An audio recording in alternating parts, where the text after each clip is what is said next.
Netanyahu इतने लोगों की कत्ल करने के बाद, इतने जेनोसाइड करने के बाद, गाजा में तकरीबन 60,000 लोगों को मारने वाला इस व्यक्ति के ऊपर कोई भी इंटरनेशनल लॉ लागू नहीं होता है।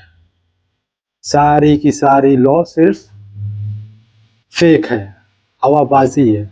इसके लिए कोई भी इंटरनेशनल लॉ, कोई भी कानून इसके लिए कुछ नहीं है। इस एक व्यक्ति ने पूरी दुनिया को शर्मसार कर दिया, पूरी इंसानियत को शर्मसार कर दिया है। 20 लाख लोग आज भी गाजा में भूखमरी से मर रहे हैं। इसके बावजूद जो भी सामान आ रहे हैं गाजा में, जो भी फ़लस्तीनियों के लिए आ रहे हैं, उसमें से ड्रग्स निकल रहे हैं। बताया जा रहा है कि उसमें ड्रग्स मिला करके इज़राइल भेज रहा है। राहत सामग्री के नाम पे बस छोटा सा टुकड़ा भेज रहा है। पूरी की पूरी इंसानियत को ये शर्मसार करने वाला नेतन्याहू आज एक और बड़ा ऐलान कर दिया है।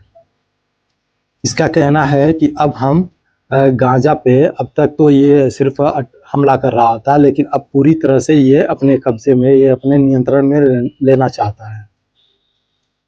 कैबिनेट में मीटिंग हुई थी, उसमें जो है कि इसने हरी झंडी दे दी है, भैया आप जाओ, अब जा करके कब्जा भी कर लो। और कब्जा करने के बाद उसका कहना है, नेतन्याहू का कहना है कि इसको कब्जा करने के बाद हम किसी जो है कि हमास विरोधी जो अरब कंट्री हैं उनको दे देंगे। ये अरब कंट्री वाले सिर्फ और सिर्फ दिखावा करने वाले लोग हैं, सिर्फ और सिर्फ बातें बनाने वाले हैं। गाजा के लिए, गाजा के लिए, फ़लस्तीन के लिए कुछ नहीं किया, कुछ भी नहीं किया। इज़राइल मारता रहा और ये सब मूक दर्शक बन के देखते रहे। आज ये हालत हो गई है कि लोगों की, देख रहे हैं किस तरह से, मतलब हालत क्या हो गई है, हड्डियां दिख रही हैं, भूखमरी से लोग मर रहे हैं। दूसरी तरफ ईरान की तरफ से आ रही है, अयतुल्ला अली खामेनी ने और उनकी खुफिया एजेंसी ने मोसाद को मिटाने के लिए, पूरी तरीके से जड़ से मिटाने के लिए ईरान से एकदम तत्पर हो गया है। ढूंढ ढूंढ के मार रहा है। जो भी ईरान में डाउट है, आरोप है, उसको निपटारा कर रहा है। हालांकि पूरी तरीके से मोसाद को हटाने में नाकाम रहा है, लेकिन उसने जो है कि अफगानिस्तान से मदद मांग लिया है। हाल ही में ईरान में कई जगह पे विस्फोट हुए थे, न्यूज़ में आया भी था। विस्फोट हुए थे, उसकी बहुत सारे जो कि परमाणु से रिलेटेड जो भी वैज्ञानिक थे उनको मार भी गिराया था। इसलिए वो अब मोसाद का सफाया कर रहा है। सफाया पूरी तरीके से अभी तक नहीं हो पाया है और जो है कि अफगानिस्तान से मदद भी मांगा है और अभी देखते हैं मदद के लिए तैयार होता है कि नहीं। बताया जा रहा है कि अफगानिस्तान के पास में इसका जो है कि ईरान ने तालिबान से मदद इसलिए मांगी है क्योंकि उसके पास में ब्रिटिश खुफिया एजेंसी MI6 का जो है कि डेटा उपलब्ध है। पश्चिमी एजेंटों के नाम उसके पास में है, ऐसा बताया जा रहा है। अब देखने वाली बात यह है कि कितना जो है कि अफगानिस्तान मदद करता है ईरान की और क्या करता है। वहीं दूसरी तरफ से ये जो पूरे मुसलमानों का लीडर माना जाता है तैयब एर्दोगान, तुर्की, जो कि सालों से हमास का समर्थक रहा है, उसके लिए कदम से कदम मिलाकर चला।